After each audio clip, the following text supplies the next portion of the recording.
Welcome back to Forest Farms, everybody. I'm Ivan. I'm Dan. And today we're going to take a quick look at the M1 Garand And the 1941 Johnson.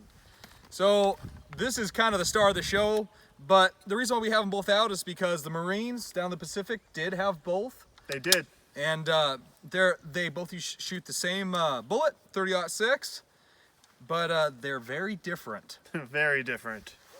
So, as you guys probably know, with the M1 Garand, M-block loading, you know, this has kind of become Americana. Everybody understands that. But the Johnson uses 1903 stripper clips in this little trap door. Yeah, so it's got a helical magazine. Yep. Which is very odd. So it goes in a circle, but it's a pretty cool gun. It is pretty cool. So I think that we're just gonna put a N-block clip through this each and the 10 rounds out of the Johnson each, and kind of have some conclusions, kind of how we feel about the guns. Okay, sounds good. All right. Okay guys, so as you guys know, there's 8 rounds in the M-block. Here's your safety. Forward is off.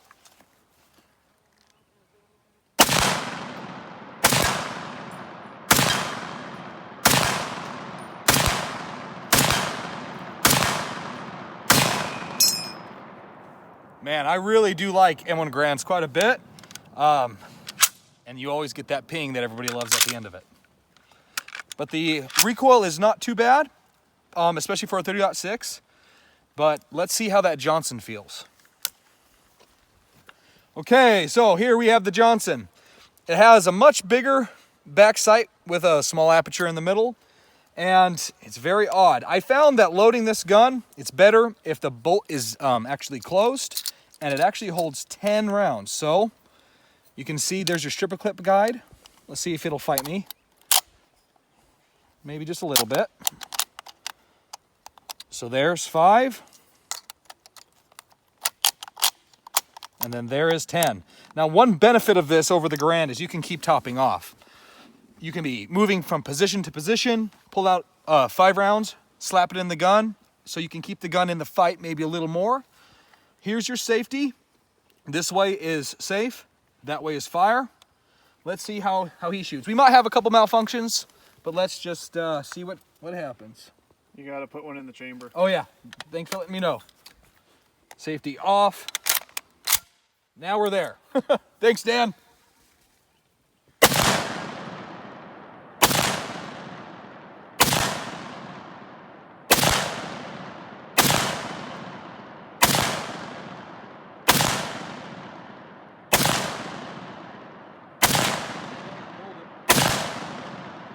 Well, the recoil impulse is similar, but it feels a little bit different.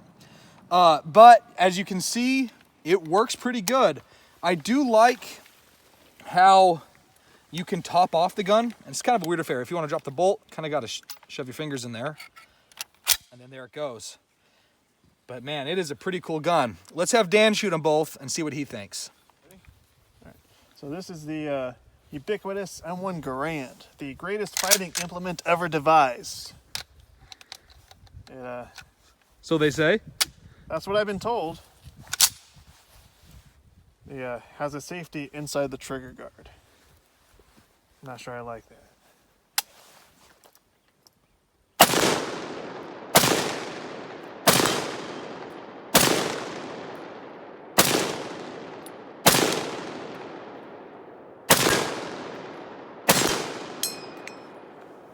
Okay, you had to hold off the left edge a little bit, but I do love that ping. Yeah.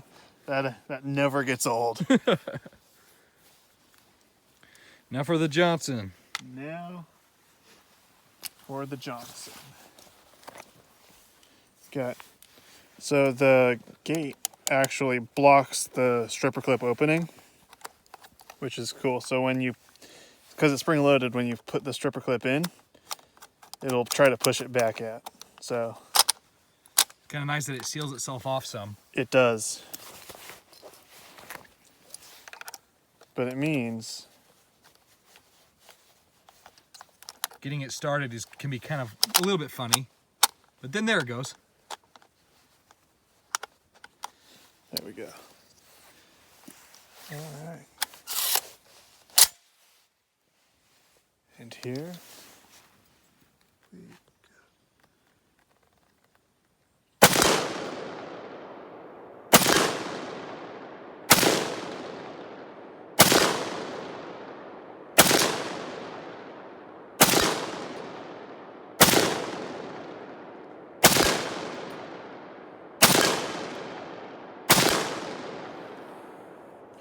I do love this gun.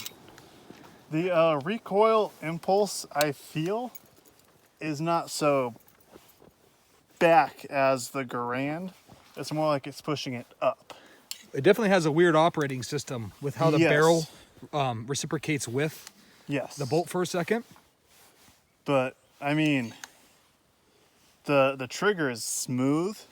It's hard to tell when it's going to break because it's got a linkage system. But the pull itself is very smooth. It's very easy to make hits. If you had to take one into battle, which one would you take? Ooh, that's I mean, and having tough. both of them working like they were designed to, because they're old guns. I think I would have to take a Johnson. You know, it's a hard one for I sure, think- man. You know, I they mean- did have a Medal of Honor one with somebody That's was using true, one, it's so the- it can definitely get the job done. The Marine Corps official report was that it was every bit as good as a Grand. So the Marine Corps came out and was like, these are both equal, which is saying something because they loved the Grand. Yeah, for sure. Loading it. Okay. Here we have Aura gear. Yep. So I've done a little bit of shooting with the Johnson already today, but we're going to do it a little bit for this channel as well. I can already say that after doing a couple stripper clips with this, the motion gets a lot more natural. Like once you get used to it, obviously the first time you do this, you're going to be stumbling through it. But honestly, I was stumbling through the first time I ever loaded a M1 Garand, and that is pretty simple for me now. So it's something that you get better with over time. And if this is what you're starting out with in basic training, and this is what you're getting all your training on in the military, it's going to be second nature. I do think just in general, putting a big thing in the big hole is going to be easier, but the ability to top off during opportune times is a good thing. And I mean, that's part of modern tactics. If you're in a lull, get that gun as topped off as you possibly can. So that's something you at least have the option of here. I also like that the safety is not inside the trigger guard. I can actually just hit that off without having to put my finger in a bad spot.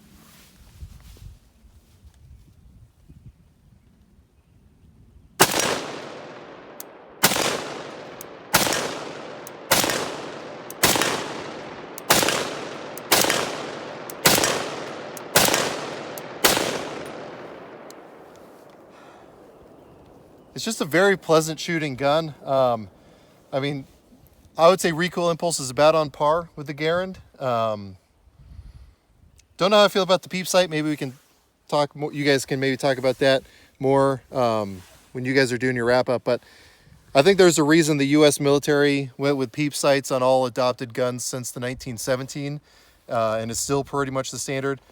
The blacked out is great for shooting on the known distance range at targets not shooting back. But as soon as you're in a low contrast area where you might have multiple targets to engage, you lose situational awareness real quick. But adjustments are fairly intuitive. I think I prefer the click adjustments on the Garand again.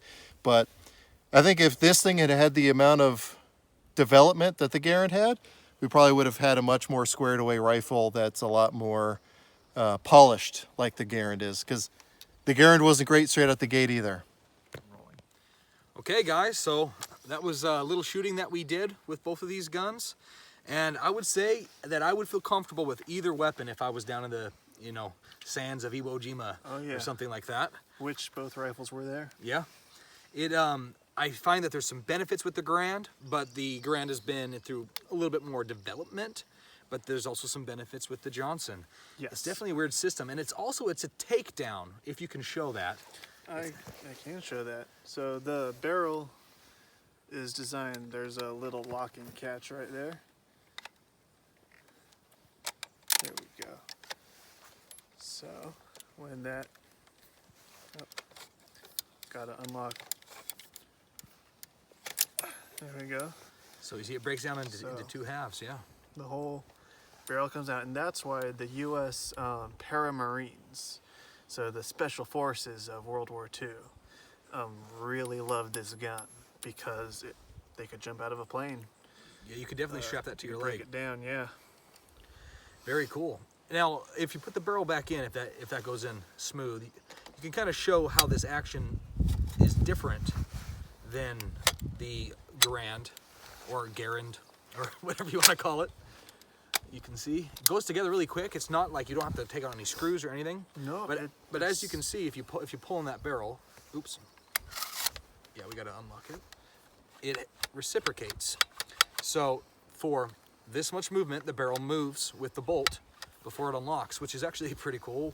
Where with the Garand, you just have, you know, the operating rod, and it's just one of those affairs.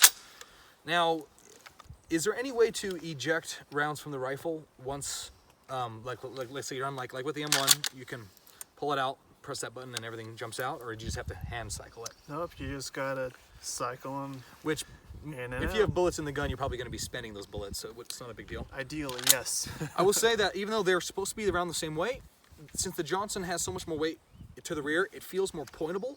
Yes. When you're, you know, moving from target to target, it's not huge, but you definitely, for somebody who's had a left shoulder injury, I definitely do appreciate how much lighter it is out on the front. So, hopefully you guys liked seeing both of these rifles, especially this one. This one's the Moonrock. But hopefully, maybe some other time we can get more of a competition set up. We definitely can in the future. Yeah, for sure. We didn't have everything set up for that It today. started raining. It It was so bad. like pouring down. It's Oregon. So, anyways, I've been Ivan, I'm Dan.